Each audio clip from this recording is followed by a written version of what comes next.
Hello everyone, good morning, welcome back to my channel Shiuli lifestyle ব্লগে তোমাদের অনেক অনেক স্বাগত জানাই। আশা করি তোমরা যে যেখান থেকে ভিডিওটা দেখছো সবাই খুব ভালো আছো এবং সুস্থ আছো। তাহলে চলো তোমাদের সাথে নিয়ে ভিডিওটা শুরু করি। এখন সকাল বেজে গেছে 6টা, আর এখন দেখো ঘুম থেকে উঠে ফ্রেশ হয়ে চলে এসেছি নিচের ঘরে। এসে সুন্দর করে বেডশিটটা একটু ক্লিন করে নিলাম, কারণ আর নিচের ঘরে তো ঘুমানো হয় না, আমাদের উপরের ঘরে এসি থাকে, তো আমরা সেখানেই ঘুমাই।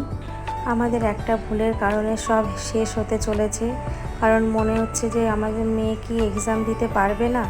মানে এই নিয়ে সকাল থেকে প্রচণ্ড টেনশান, দুদিন ধরে খুব চিন্তায় ছিলাম। তো বন্ধুরা, মানে কেন দিতে পারবে না সেই সব কিছুই তোমাদের সঙ্গে শেয়ার করব। তোমরা প্রথম থেকে শেষ পর্যন্ত ভিডিওটা দেখো, আশা করি তোমাদের ভিডিওটা খুবই ভালো লাগবে। কারণ আমাদের হচ্ছে অ্যাডমিট কার্ড যেটা দেয় এক্সামের আগে মেয়ের স্কুলে, সেই অ্যাডমিট কার্ডটা মানে দেয়নি। তো কদিন ধরে চেক করেছিলাম, মেয়ে বলছে যে মাম্মাম সবাইকে দিয়েছে, আমাকে দেয়নি।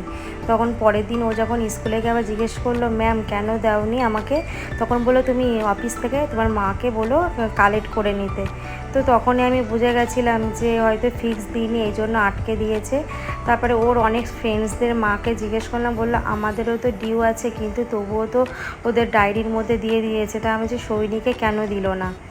তো তারপরে হচ্ছে সৈনিকে আমি যখন ম্যামকে জিজ্ঞেস করলাম ফোন করে, তখন ম্যাম বলল ফিক্সড কমপ্লিট হয়নি বলে এই জন্য। তারপরে দুদিন ধরে ছুটি ছিল, খুব টেনশানে ছিলাম যে পরীক্ষার দিন মানে ফিক্স মানে সম্পূর্ণ কমপ্লিট করে তারপরে অ্যাডমিট কার্ড পাবে, তাহলে কখন এক্সামে বসবে, এই নিয়ে প্রচণ্ড টেনশনের মধ্যে আছি। তো আজকে ফার্স্ট এক্সাম, মেয়ে তো যাবে স্কুলে, তো আমিও যাব, কারণ আমার হাজব্যান্ড তো আজকে মানে 8টার মধ্যে ডিউটিতে বেরিয়ে যাবে, তারা থাকে সোমবার করে। এই জন্য আমাকে নামিয়ে দিয়ে চলে যাবে, আর আমাকে থাকতে হবে অনেকক্ষণ, যতক্ষণ না অফিস না খোলে। তো আমাকে বলেছে 8:30টার পর অফিস খুলবে, তো তার আগে তো মেয়ে এক্সামে বসে যাবে। তো আমি এটাও জিজ্ঞেস করেছিলাম যে ফোন করে, যে মেয়ে তাহলে ওর যে সৈনিক যে এক্সাম আছে, তাহলে ওকে কি দিতে পারবে না? বললো হ্যাঁ, ওকে ক্লাসে ঢুকিয়ে দেবে, মানে তারপরে আমরা দেখছি, তোমরা আসো। তো এইগুলো শুনে তো প্রচণ্ড টেনশনের ভিতর বন্ধুরা, ভীষণ মন খারাপ। তো জানি না কি হবে। তার মধ্যে আজকে সোমবার, মানে শ্রাবণ মাসে দ্বিতীয় সোমবার, এমনিতেই উপোস করে আছি। তারপরে তো এরকম যদি টেনশান থাকে, তোমরাই বলে শরীর কি ঠিক থাকে? তো অনেকটাই টেনশনের মধ্যে, জানি না স্কুলে গিয়ে কী হবে, বলতে পারছি না। তো বলতে পারো এটা আমাদের একটা ভুলের কারণ। আমি হাজব্যান্ডকে বলছি তুমি কেন মাসের ফিক্সটা তাড়াতাড়ি করে দিলে না, যেহেতু আমাদের অসুবিধা ছিল বলে তাই ফিক্সটা আমরা দিতে পারিনি। জানো তো 3 মাসের ফিক্স।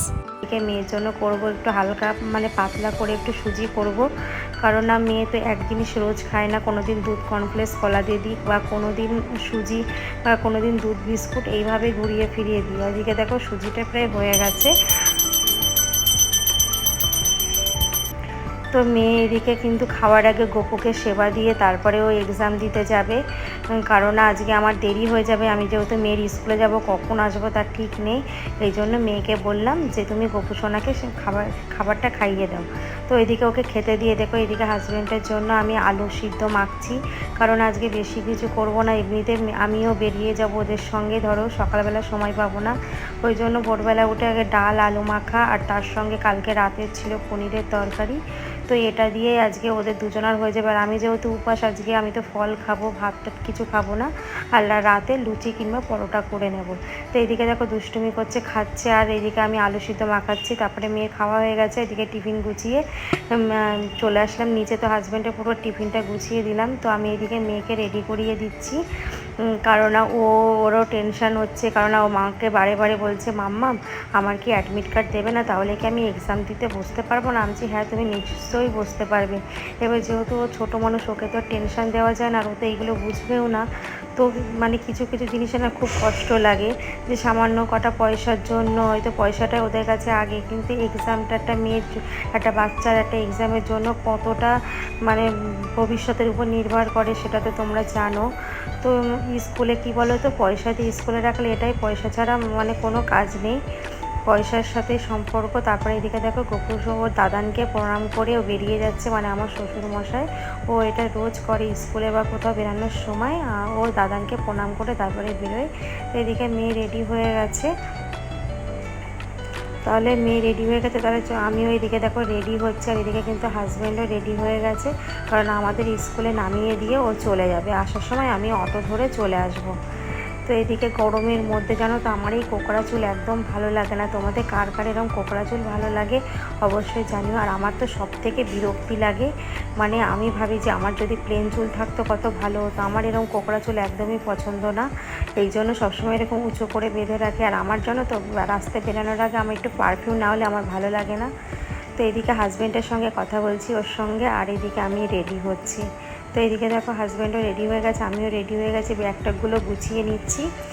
তো বাইরে প্রচণ্ড বৃষ্টি, এই বৃষ্টি ওই জন্য ছাতাও নিয়ে নিলাম। তারপরে দেখো এদিকে বেরিয়ে পড়লাম। আর রাস্তা প্রচণ্ড ফাঁকা, যেহেতু আমরা অনেক সকালে, এখন 7:30 বাজে, এই জন্য দেখো রাস্তায় একটা লোক নেই। আর ওয়েদারটা এত সুন্দর। তারপরে আমরা রোডে উঠে পড়লাম। তো রোড দিয়ে এখান দিয়ে চলে যাচ্ছি, বেশি দূর না, মানে আমাদের বাড়ির থেকে 15 মিনিটের রাস্তা বলতে পারো। হেঁটে গেলে একটু টাইম লাগে, রাস্তায় এসে তারপরে অটো ধরতে হয়। তাহলে চলো দেখি মানে কি অবস্থা হয়, পরিস্থিতি কেমন হয়। তারপরে দেখো চলে আসলাম এই যে ওদের রোডের উপর ন্যাশনাল মডেল হাই স্কুল। আজকে যেহেতু এক্সাম, তাই প্রচুর ভিড় আজকে। আর এদিকে মেঘলাও করেছে দেখো। আর এগুলো সব স্কুলের গাড়ি, যারা দূর থেকে আসে তাদের জন্য।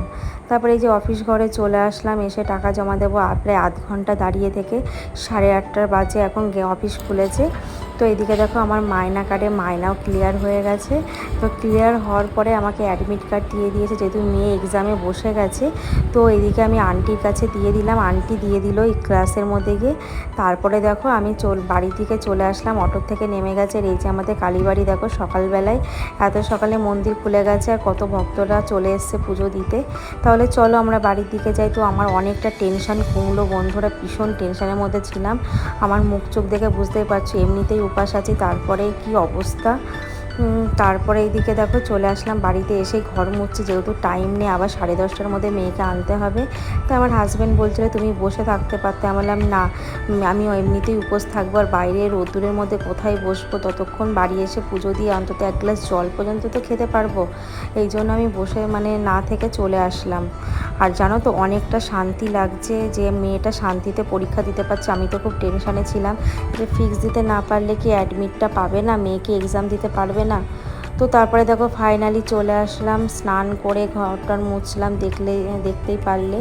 তো এইদিকে দেখো হাজব্যান্ড কালকে রাতে সব কিছু আমাকে এনে দিয়েছে, ফুল মালা, ফল, দুধ, মোমবাতি, কারণ আজ মানে সকালবেলা তো টাইম পাবো না, মেয়ের স্কুলে যেতে হবে, এই জন্য আমাকে এনে দিয়েছে। আর এদিকে দেখো আমি পুজো দেওয়া হয়ে গেল আমার আজকের মতো। তারপরে এইদিকে দেখো আমি ফল প্রসাদ করে বানিয়ে নিয়েছি, তো এটাই খাবো, এটাই খেয়ে তারপরে যাব মেয়েকে স্কুলে আনতে। তাহলে চলো।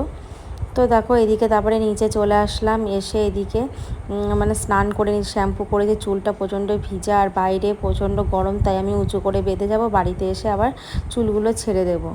তো আমার এদিকে সকালবেলা কিন্তু মেয়ে গোপুসোনাকে খেতে দিয়ে গেছে, আবার আমি আরেকবার পুজো দিলাম, আবার দুপুরবেলা একবার দেবো, কোনো দিন 3বার বা কোনো দিন 4বারও আমার গোপুসোনাকে সেবা দেওয়া হয়ে যায়। তো এইদিকে দেখো আমিও রেডি হয়ে গেছি। তাহলে চলো যাই, গিয়ে মেয়েকে আনি, দেখি ওই এক্সামটা কেমন দিয়েছে, কারণ না মনে হয় ভালোই দেবে। তো তারপরে দেখো চলে আসলাম মেয়েকে নিতে, আর মেয়ে দাঁড়িয়ে আছে, এসেই বলছে মাম্মা খুব ভালো এক্সাম দিয়েছি। আর ওকে না ওই সানগ্লাস ওকে দিতে হবে, রোজ আমাকে ব্যাগের মধ্যে করে নিয়ে যেতে হবে, স্কুল থেকে বেরোনোর সময় সানগ্লাস চাই, মানে বাচ্চাদের যেটা বুদ্ধি আর কি। তারপরে এইদিকে দেখো চলে যাচ্ছি, তারপরে আসলাম বাড়িতে। তো স্কুল থেকে বেরিয়ে বাড়ি চলে গেলাম। মেয়ে গরমে দেখো এখানে শুয়ে পড়েছে, বাইরে প্রচণ্ড গরম ছিল, আমারও শরীরটা প্রচণ্ড ক্লান্ত হয়ে গেছে যেহেতু উপোস ছিলাম। তো বন্ধুরা ভিডিওটা তাহলে এখানেই শেষ করছি, তোমাদের কেমন লাগলো প্লিজ জানিও। টাটা বাই, আবার দেখা হবে।